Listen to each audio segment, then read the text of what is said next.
నమస్తే. ఆంధ్రప్రదేశ్ ముఖ్యమంత్రిగా చంద్రబాబు నాయుడు గారు ప్రమాణ స్వీకారం చేసి నేడు 4 రోజులు అవుతుంది. వస్తూనే ఆయన హిందూ దేవాలయమైన పవిత్ర పుణ్యక్షేత్రం, హిందూ దేవాలయమైన తిరుమల తిరుపతి మీద ప్రక్షాళన మొదలుపెట్టారు. దీని గురించి మనతో మాట్లాడటానికి మరిన్ని వివరాలు చర్చించడానికి మనతో ప్రొడ్యూసర్ నట్టికుమార్ గారు ఉన్నారు. నమస్తే సార్. సార్ ఏంటి సార్, బాబు గారు రాగానే తిరుమల తిరుపతి దేవస్థానం దర్శించుకున్న వెంటనే ప్రక్షాళన మొదలెట్టారు. అంటే గత ప్రభుత్వం చేసిన అవినీతి, అక్రమాలు అండ్ హిందూ వ్యతిరేక కార్యకలాపాల గురించి కూడా ఒకటి బయటకు వస్తున్నాయి. దీన్ని ఏ విధంగా అంటే వెంకటేశ్వర స్వామి గారు ఆయనకి అత్యంత ఆప్తుడైన దేవుడు. అంటే ఏదున్నా ఆయన వెలువెలుపు, ఆయన నమస్కరించింది ఎక్కడికి ఏది వెళ్ళు.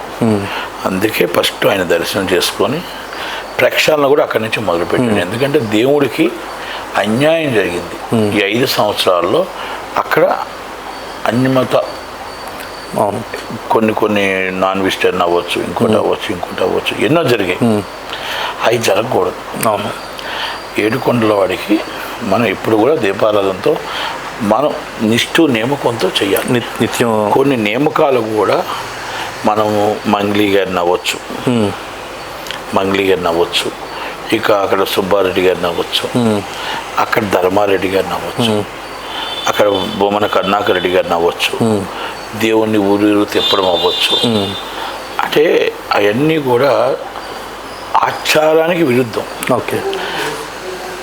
అక్కడ మనం ఒక చైర్మన్ అంటే ఏంటో తెలుసండి, ఏ అలవాట్లు లేని ఉదయం లెగిస్తే దేవుని జ్ఞానంలో ఉండి ఆ 7 కొండల వాడిని చదివిస్తూ 7 కొండల వాడితోనే ఉదయం లేస్తే మన జీవితం, మన లైఫ్ ఆధ్యాత్మిక కేంద్రంలో మనం ఆరాధిస్తూ ఆ దేవుడి కోసమే మనం ఇంకా ఎలా డెవలప్ చేయాలి, ఆ దేవుడి కోసం ఎలా మనం ఇంకా ఏ అభివృద్ధి కలగాలి, దేవుడి కోసం వస్తున్న భక్తులకి ఏ విధంగా ఇవ్వాలి, మంచి ఫుడ్ ఎలా పెట్టాలి, వాళ్ళ దర్శనం ఎలా చేయించుకోవాలి, బేగా దర్శనం చేసుకుంటే వివిఐపి దర్శనాలు ఎలాగ వాళ్ళకి కట్టడి చేయాలి, ఇవన్నీ కమిటీ మెంబర్స్ కూడా దేవుడి కోసం ఆధ్యాత్మిక దేవుడి కోసం మొత్తం అందరూ కూడా ఉండగలగాలి. అలా మఠాలు ఉన్నాయి, పీఠాధిపతులు ఉన్నారు, వాళ్ళందరితో సంప్రదిస్తూ అక్కడ మన ఆచారాన్ని మంట కలపకుండా ఆచారం బాటలో వెళ్ళగలగాలి.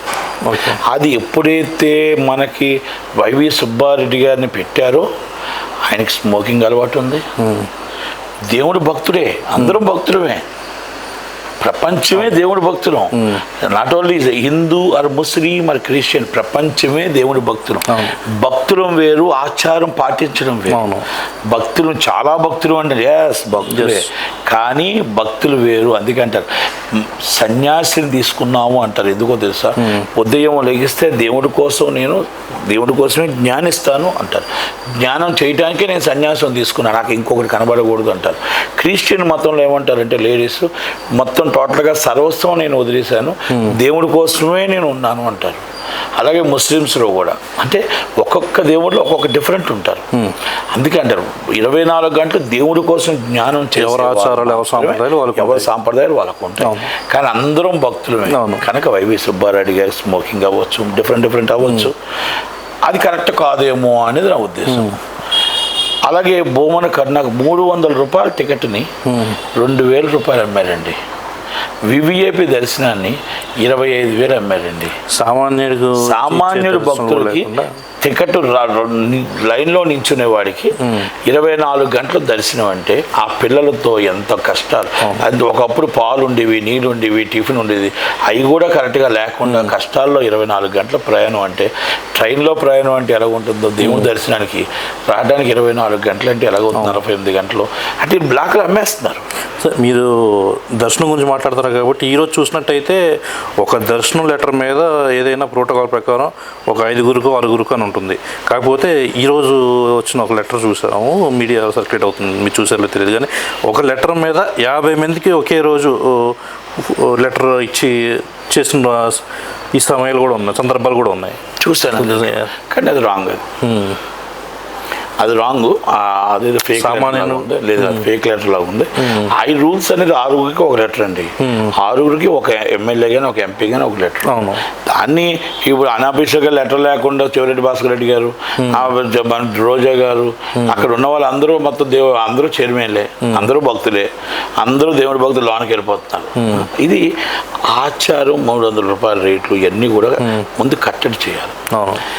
శ్యామలరావు గారిని చైర్మన్గా చేయడం, ఇది ఈవోగా చేయడం అంటే చాలా మంచి పరిణామం. వెరీ ఆనెస్ట్, వెరీ సిన్సియర్, చాలా మంచి వ్యక్తి, దేవుడి కోసం ఆధ్యాత్మికంగా ఉన్న వ్యక్తి. కనుక అలాంటి వ్యక్తి తిరుపతి దేవస్థానం ప్రక్షాళన చేయగలడు. ఈ దళాలను తీసేయగలడు. ఇవన్నీ కూడా తీసి కొంచెం పక్కగా చక్కగా అక్కడ మొత్తం టోటల్గా 24 గంటలు ఉచిత దర్శన భోజనం అనేది అన్నది కదా, ఆ భోజనం కానీ, లడ్డూలు కానీ, లడ్డూల్లో నెయ్యి ఎక్కడొద్దో ఎత్తుక్కుంటున్నాం. లడ్డూల్లో మొత్తం తెల్లవారితే ఎందుకు పాడైపోతుందో అర్థం కావట్లేదు. లడ్డు సైజు కూడా తగ్గి ఇవన్నీ ఉన్నాయి. అవన్నీ కూడా మళ్ళా ప్రక్షాళన చేయాల్సిన బాధ్యత ఉంది. కనుక నేనేమంటానంటే చైర్మన్ కూడా ఆధ్యాత్మికంగా మనం దేవుడి కోసమే ధ్యానించే వాళ్ళకే చైర్మన్ ఇవ్వాలి. అక్కడ టీడీ బోర్డు మెంబర్లు కూడా దేవుడి కోసం ఉదయం లెగిస్తే దేవుడి కోసమే మనం పరితపించబోతుంది దేవుడిని ఉన్న వాళ్ళని ఇవ్వాలి. అంతే తప్ప మనం ఏదో వాళ్ళకేదో మన అలంకారం కోసం, ఆ పార్టీ కోసం పోస్ట్ ఇవ్వడం అనేది కరెక్ట్ కాదు. అంటే నేను కొన్ని మనం నియమాలు పాటించాలి. అలాంటి చంద్రబాబు నాయుడు గారు పాటిస్తారు. అక్కడ ప్రక్షాళన స్టార్ట్ అయింది. అలాగే మన ఆ తర్వాత మనకి ఎక్కువ అమ్మలకన్నమ్మ, మొలకనమ్మ, దుర్గమ్మ, ఆమె ఎప్పుడు కూడా మనకందరికీ కూడా వెలువెలుపు, ఇంటికి అందరికీ ఆమెకి ఎప్పుడు కూడా జాగ్రత్తగా చూసుకోవాలి. కనుక అక్కడ ఉన్న ఈవోల్ని కానీ అక్కడ ఉన్న వాళ్ళని కూడా ప్రక్షాళన చేసి కరెక్ట్గా దారిలో ఉండేటట్టు మనం చేయాలి. రైట్. ఇవన్నీ ఉన్నాయి. ఒకటి తర్వాత ఏంటంటే కమిషన్ ఐపీఎస్ని మార్చాలి. మీ వైజాగ్లో చూసినట్టయితే లక్ష్మీనరసింహ దేవస్థానం, సింహాచలం దేవస్థానంలో ఎంతో దారుణంగా జరిగాయి.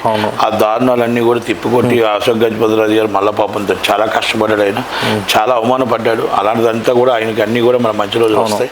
కనుక అక్కడ ఇవన్నీ ఈ ప్రక్షాళన కాకుండా ఐపీఎస్లు మార్చాలి, ఐఏఎస్లు మార్చాలి. గతంలో కేసులు కొన్ని రీఓపెన్ చేయాల్సి వస్తుంది. ప్రజల సొమ్ముని దోచుకున్నారు కొంతమంది. వాళ్ళందరిది ప్రజల మళ్ళా పక్షాన ప్రజల కోసం మళ్ళా డబ్బు రావాలి. కనుక అవన్నీ ఉన్నాయి. ఆ కేసులన్నీ రిటర్న్ చేయాలి. అంటే హోమ్ మినిస్టర్ చార్జ్ తీసుకున్నాక మన హోమ్ మినిస్టర్ గారు మాట్లాడుతూ ఒక సందర్భంలో మేము ఎవరిని వదిలిపెట్టం, పార్టీ కార్యకర్తలని ఇబ్బంది పెట్టిన ఎవరిని ఉపేక్షించలేదు. కార్యకర్తలు ఇబ్బంది పెట్టిన కాదు, వైసీపీలో ఉన్న ఫ్యామిలీస్ కూడా ఇబ్బంది పడ్డారు. అంటే వీళ్ళ సొంత లాభం కోసం ఎంవీవీ గారి మిస్సెస్ ఇబ్బంది పడింది. మీ వైజాగ్లో ఆమె కిడ్నాప్ అయ్యింది 48 గంటలు వీళ్ళ స్వార్థం కోసం. అక్కడ 100 కోట్ల లావాదేవీలు జరిగాయి. అది రీఓపెన్ చేయాలి. ఆ రిమాండ్ రిపోర్ట్ ఏంటి, ఆ 48 గంటల సీసీటీవీ ఫుటేజ్ ఏంటి, అసలు సీసీటీవీ 48 గంటల కాల్ రికార్డ్స్ ఏంటి, మొత్తం ఎవరి డబ్బు ఎక్కడికి వెళ్ళింది, జీవి ఎక్కడి తీసుకెళ్ళి ఇచ్చాడు, శివకుమార్ అన్నయ్యని ఎక్కడి నుంచి ఇచ్చాడు, రామకృష్ణ అన్నయ్యని ఎక్కడి నుంచి ఇచ్చాడు. ఆల్రెడీ రీఓపెన్ కంప్లైంట్ నేనే వేస్తాను కోర్టులో. కంపల్సరీ రీఓపెన్ చేస్తాం కేసు. అలా ఎన్నో ఉన్నాయి. అంటే నేను ఏమంటే ఇదంతా ప్రక్షాళన చేయడానికి రాత్రి అవుతుంది, టైం పడుతుంది. ఒకదాంతో ఒకటో వస్తూ ఉంటే దాన్ని బట్టి ముందుకు వచ్చుంటారు.